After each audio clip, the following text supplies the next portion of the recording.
August 27th, 1999. Even when the wolf is at the door.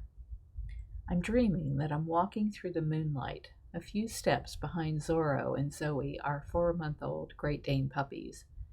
I am wary but not overly concerned as we walk on in the midsummer night's heat.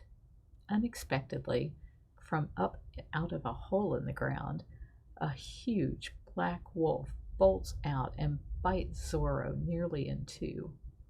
The 70-pound puppy yelps and falls to the ground.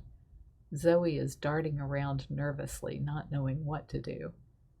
Using a technique that has worked with tigers, I am only vaguely aware of how much I fear dogs as I face the wolf and take a huge black ear in each hand. I pin the temples of his skull between my forearms and hold onto his ears as tight as I can. On the rare occasion I have to defend myself or someone else with a big cat, this posture was only until the cat understood that I would prevail and the cat would intuitively give up. I have no such communication with a canine and continued to hold on to save my life and that of my charges. The wolf seemed rabid and was lunging with all of his weight against me, teeth snapping and shining in the moonlight. His breath was vaporous even in this heat because of the fever that burned within him to kill. His claws were tearing at me, but I was oblivious to the pain and focused on keeping him from getting away and keeping him from killing me in the meanwhile. I could still see Zoe dancing around us, too timid to step in. I could hear Zorro whimper and knew he was still alive.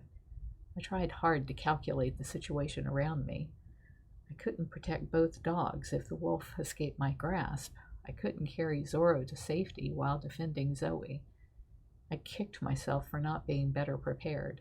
I knew the dangers involved in taking the animals out through uncharted territory. I could have carried a weapon or done something that would have kept them safe. I couldn't think about that now. I was getting weak. The sweat and blood dripped from my body as I was being thrashed about, hanging onto the head of this beast, who seemed to grow larger and stronger by the minute. My hands were wet, and the ears were getting harder and harder to hold. The teeth lashed closer and closer to my throat. I looked into the blazing, demonic eyes of the wolf and saw nothing but evil glaring back at me.